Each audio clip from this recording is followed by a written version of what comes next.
Ada hal mendasar yang saya harus ingatkan diri saya dan teman-teman sekalian. Coba ya, dan selalu upayakan serta bekerja keras untuk itu. Memperbanyak amal saleh.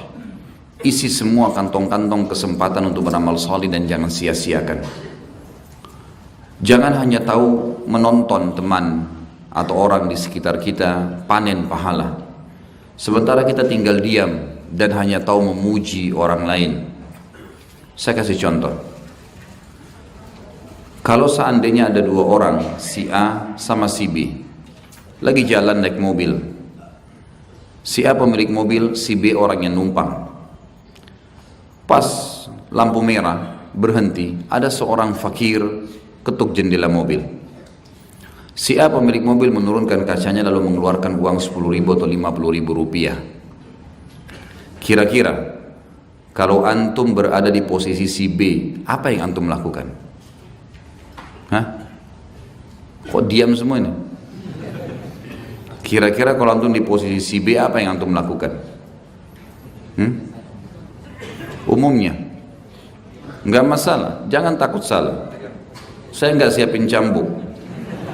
Hah? Banyak orang melongo.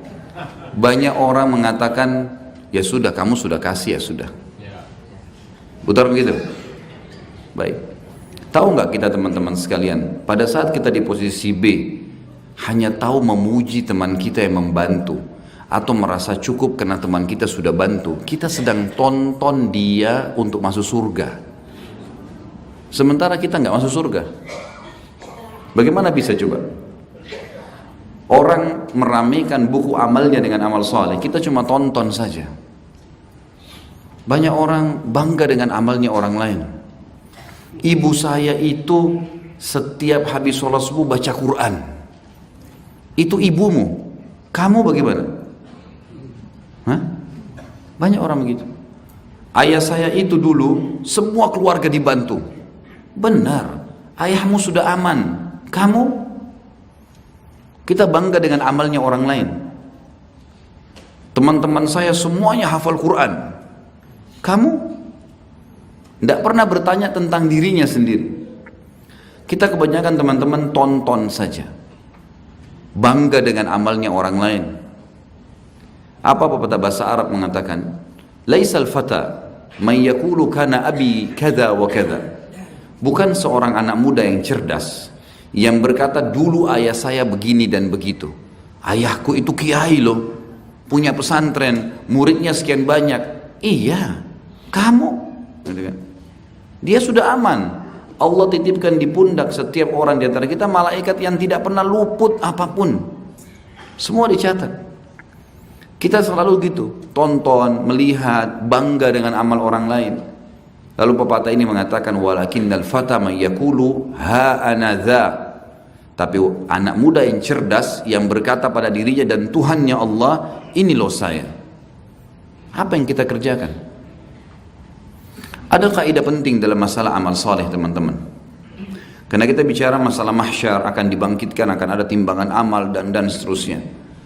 Maka coba fahamin, ada sebuah kaidah sederhana para ulama simpulkan. Bunyinya begini, setiap muslim, masuk berarti muslimah, setiap muslim wajib mendahulukan dirinya dalam amal saleh dari siapapun.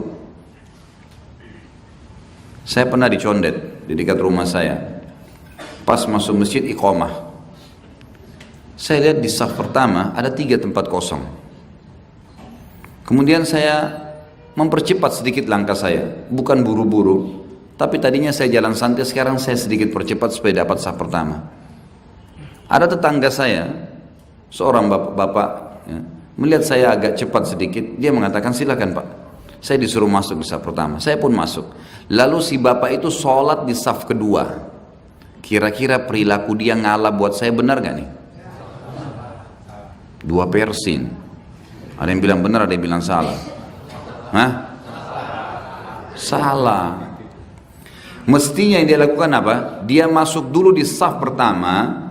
Kalau masih ada lowong, kasih temannya. Itu benar. Dia buat dulu, baru aja orang lain. Harusnya begitu. Ada banyak sekali orang berperilaku seperti ini, menunda-nunda amalnya atau bahkan berbangga dengan amal orang lain, teman-teman. Nggak ada manfaatnya buat dia. Saya kasih contoh yang lain. Kalau antum sudah umroh tahun lalu, tahun ini terkumpul duit cukup untuk umroh lagi. Ada saudara kandung kita, adik atau kakak kita belum pernah umroh. Mana lebih afdal? Saya umroh lagi atau saya umrohin saudara saya? Dua kubu lagi. Ini penyakitnya umat Islam, selalu kaulain, dua pendapat semua. Kira-kira mana? Saya mau tanya guru saya. Kev, dahulukan orang lain. Disepakati itu ya? Salah. Harus dia umroh dulu. Kenapa? Pertanyaan pertama, apakah umroh tahun lalu sudah ada jaminan diterima? Yang kedua, yang sedang punya duit dia atau saudaranya? Berarti yang punya kena kewajiban ibadah siapa? Bagaimana bisa dia berikan umroh saudaranya, dia nggak umroh? Dia tonton orang itu ibadah, dia sendiri nggak. Yang benar, dia umroh lagi, ada lebih rezeki, ikutkan saudaranya. Nah itu betul. Harusnya begitu. Ini sebenarnya peluang-peluang ibadah yang banyak orang sia-siakan. Dia tidak ikutkan dirinya di ibadah-ibadah itu, padahal sebenarnya dia lebih membutuhkan. Tahu nggak teman-teman sekalian, kenapa setiap kali mau makan baca doa, setiap mau tidur baca doa, setiap mau keluar rumah baca doa. Hampir semua aktivitas keseharian kita diulangin selalu. Bismillah tawakkaltu 'ala Allah la haula wala quwata illa billah pada saat keluar. Bismillah pada saat makan. Bismikallahumma ahya wa amut pada saat mau tidur, dan seterusnya. Doa-doa semua. Kenapa kita nggak baca sekali aja seumur hidup? Ada yang punya jawaban? Hah? Semua sebanyak ini gak ada punya jawaban? Masya Allah. Karena buku amal kita setiap hari ada lembarannya. Amal antum yang kemarin udah dicatat kemarin itu. Hari ini, besok, dan seterusnya. Makanya terulang terus. Allah hubungkan itu dengan kegiatan kita sehari-hari karena memang kita butuh dengan tambahan amal. Oleh karena itu teman-teman, jangan pernah cukupkan diri dengan oh saya sudah pernah lakukan, oh saya sudah pernah begini. Kata Nabi SAW dalam hadis sahih riwayat Imam Ahmad, janganlah kalian berkata dulu saya pernah sholat malam. Dulu itu, dulu waktu saya umur 20 tahun, wah luar biasa, setahun penuh saya sholat tahajud. Aman itu, udah dicatat kok. Sekarang, besok, selama kita masih hidup, setiap hari ada buku lembaran amal nih. Jadi dari apa yang saya sampaikan dalam pembukaan ini teman-teman sekalian, saya mengajak diri saya dan anda sekalian untuk fokus mengisi kantong-kantong amal di depan mata kita. Banyak. Jangan cuma tahu ngomong. Imam Malik rahimahullah ditanya, saya pernah jelaskan ini, ditanya oleh muridnya tentang fadilah membebaskan budak. Beliau tidak jawab 2 bulan. Diam menjawab. Setelah 2 bulan baru beliau bilang, siapa yang tanya 2 bulan lalu tuh? Imam Malik tahu, 2 bulan lalu tentang masalah fadilah membebasin budak. Kata muridnya satu orang di belakang saya, Imam, baik. Dijawab sama beliau, fadilahnya begini, fadilahnya begini, fadilahnya begini. Di antara hadis yang beliau sebutkan adalah siapa yang menolong orang yang terlilit utang, mujahid, dan juga orang yang ingin membebaskan diri dari budak, keterbudakan, namanya mukatib, maka dia akan dapat naungan Allah di hari kiamat dan tidak ada naungan kecuali naungannya. Setelah selesai, kata muridnya, wahai Imam, kenapa 2 bulan anda baru jawab? Kata Imam Malik, selama 2 bulan saya kumpulin duit dulu. Kemudian saya beli budak, saya bebasin, baru saya suruh kamu. Kerjain dulu. Kabura maqtan indallah yang taqulu ma la taf'alun. Berat di sisi Allah, kamu cuma mengucapin tidak mencontohkannya. Harus diamalkan.